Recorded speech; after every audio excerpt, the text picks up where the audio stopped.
আজ শুরু হচ্ছে মাধ্যমিকের ভৌতবিজ্ঞানের আয়নীয় ও সমযোজী বন্ধন চ্যাপ্টারের সেকেন্ড পার্ট।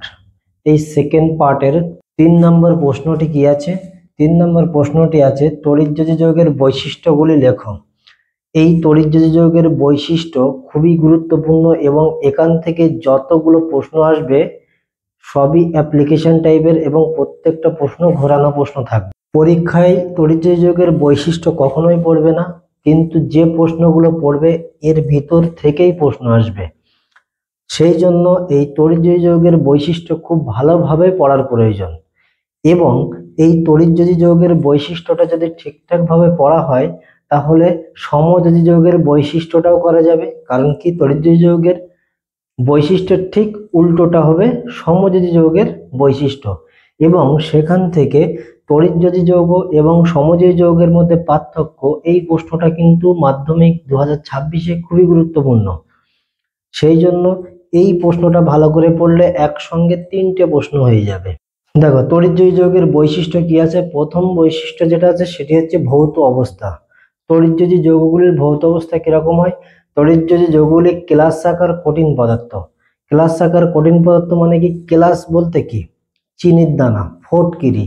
এরা যেরকম শক্ত হয়, নির্দিষ্ট জ্যামিতিক ত্রিমাত্রিক আকার আছে, ঠিক সেই রকম কেলাস আকার কঠিন পদার্থ হয়। কেন কঠিন পদার্থ হয়? কারণ তড়িৎযোজী যৌগগুলি ক্যাটায়ন এবং অ্যানায়ন দ্বারা স্থির তড়িৎ আকর্ষণের সাহায্যে পরস্পর দৃঢ়ভাবে আবদ্ধ থাকে। সেই জন্য তড়িৎযোজী যৌগগুলি কেলাস আকার কঠিন পদার্থ হয়। সেই জন্য দেখো এখানে লেখা আছে কি, তড়িৎযোজী যৌগগুলি সাধারণত ক্লাস আকার কঠিন পদার্থ। কারণ কি? তড়িৎযোজী যৌগগুলি ক্যাটায়ন এবং অ্যানায়ন দ্বারা শক্তিশালী স্থির তড়িৎ আকর্ষণের সাহায্যে দৃঢ়ভাবে আবদ্ধ থাকে। সেই কারণে যৌগগুলি কঠিন ও শক্ত হয়। 2 নম্বর বৈশিষ্ট্য কি আছে? 2 নম্বর বৈশিষ্ট্য হচ্ছে গলনাঙ্ক ও স্ফুটনাঙ্ক। তড়িৎযোজী যৌগের গলনাঙ্ক ও স্ফুটনাঙ্ক বেশি হয়। কেন বেশি হয়? তড়িৎযোজী যৌগগুলি ক্যাটায়ন এবং অ্যানায়ন দ্বারা শক্তিশালী স্থির তড়িৎ আকর্ষণের সাহায্যে পরস্পর দৃঢ়ভাবে আবদ্ধ থাকে। সেই জন্য এই মৌলগুলিকে পরস্পরের থেকে বিচ্ছিন্ন করতে বেশি শক্তির প্রয়োজন হয়। সেই জন্য গলনাঙ্ক স্ফুটনাঙ্ক বেশি হয়। যখন ক্যাটায়ন এবং অ্যানায়ন দ্বারা পরস্পর দৃঢ়ভাবে আবদ্ধ থাকবে, ক্যাটায়ন এবং অ্যানায়ন মানে কি? এই NaCl এই মৌলটা যখন ভেঙে যাবে অর্থাৎ জলে দেওয়া হবে, জলীয় দ্রবণে বিয়োজিত হয়ে কি হবে? Na+ এবং Cl-, তাহলে একটা পজিটিভ আর একটা নেগেটিভ। যখন একটা পজিটিভ এবং একটা নেগেটিভ থাকবে তখন তাদের মধ্যে আকর্ষণ বলটা কি হবে?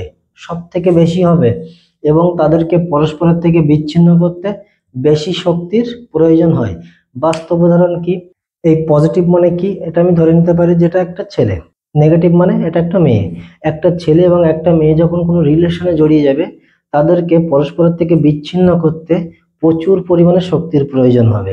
3 নম্বর কি আছে? তড়িৎ পরিবাহিতা। তড়িৎ পরিবাহিতা কি বলছে? তড়িৎযোজী যৌগগুলি যেহেতু তড়িৎ পরিবহন করতে গেলে অবশ্যই ক্যাটায়ন এবং অ্যানায়ন প্রয়োজন, সেই জন্য আমরা বলতে পারি কি, যদি ক্যাটায়ন এবং অ্যানায়ন উৎপন্ন না হয় তাহলে তো তড়িৎ পরিবহন করবে না। এই তড়িৎযোজী যৌগগুলি যখন কঠিন অবস্থায় থাকবে তখন এরা কি ক্যাটায়ন অ্যানায়ন উৎপন্ন করবে না, তখন এরা তড়িৎ পরিবহন করবে না। কিন্তু যখন জলীয় দ্রবণ অর্থাৎ জলে দেওয়া হবে তখন কি হবে? এটা গুলে যাবে এবং গুলে যাওয়ার পরে কি হবে? ক্যাটায়ন অ্যানায়ন উৎপন্ন হবে এবং সেই ক্যাটায়ন এবং অ্যানায়ন কি করবে? তড়িৎ পরিবহন করবে। সেই জন্য এখানে লেখা আছে কি, কঠিন অবস্থায় তড়িৎ পরিবহন করে না। কারণ কি?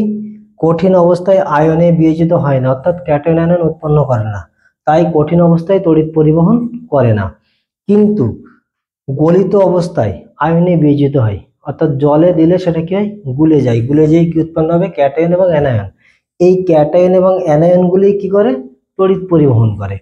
এখান থেকে অ্যাপ্লিকেশন কোশ্চেন আছে। অ্যাপ্লিকেশন কোশ্চেনটা কিরকম? যে তড়িৎযোজী যৌগগুলি কঠিন অবস্থায় তড়িৎ পরিবহন করে না কিন্তু গলিত অবস্থায় তড়িৎ পরিবহন করে কেন? তাহলে এখানে উত্তর লেখা আছে। আবার এরকম প্রশ্ন দিতে পারে যে NaCl কঠিন অবস্থায় তড়িৎ পরিবহন করে না কিন্তু গলিত অবস্থায় NaCl তড়িৎ পরিবহন করে কেন? তখন উত্তরটা কিরকম হবে? NaCl কঠিন অবস্থায় ক্যাটায়ন এবং অ্যানায়ন উৎপন্ন করে না, সেই জন্য কঠিন অবস্থায় তড়িৎ পরিবহন করে না। কিন্তু গলিত অবস্থায় ক্যাটায়ন এবং অ্যানায়ন উৎপন্ন করে, তাই গলিত অবস্থায় তড়িৎ পরিবহন করে। চার নাম্বার বৈশিষ্ট্য কি আছে? চার নাম্বার বৈশিষ্ট্য হচ্ছে দ্রাব্যতা। দ্রাব্যতা মানে কোথায় দ্রবীভূত হচ্ছে, জলে দ্রবীভূত হচ্ছে না কেরোসিনে দ্রবীভূত হচ্ছে না বেঞ্জিনে দ্রবীভূত হচ্ছে। তড়িৎযোজী যৌগগুলি সাধারণত ধ্রুবীয় দ্রাবক অর্থাৎ জলে দ্রবীভূত হয়, কিন্তু অধ্রুবীয় দ্রাবক যেরকম বেঞ্জিন, ক্লোরোফর্ম, ইথার এই সমস্ত যৌগে দ্রবীভূত হয় না।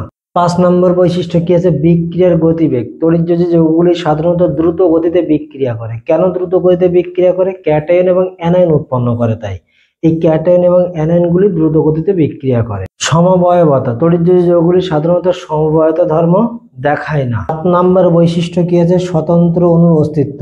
তড়িৎযোজী যৌগের স্বতন্ত্র অণুর কোনো অস্তিত্ব নেই, অর্থাৎ দুটি মৌলের ভিতরে বন্ধনের কোনো নির্দিষ্ট অভিমুখ থাকে না, যে কোনো দিকেই ক্রিয়াশীল হয়, সেই জন্য স্বতন্ত্র অণুর কোনো অস্তিত্ব থাকে না। 4-এর 1 দাগে যে প্রশ্নটা দেওয়া আছে সেটি হলো তড়িৎযোজী যৌগগুলি শক্ত হয় কেন, শক্ত বা কঠিন হয় কেন। 2 দাগে দেওয়া আছে তড়িৎযোজী যৌগের গলনাঙ্ক ও স্ফুটনাঙ্ক বেশি হয় কেন।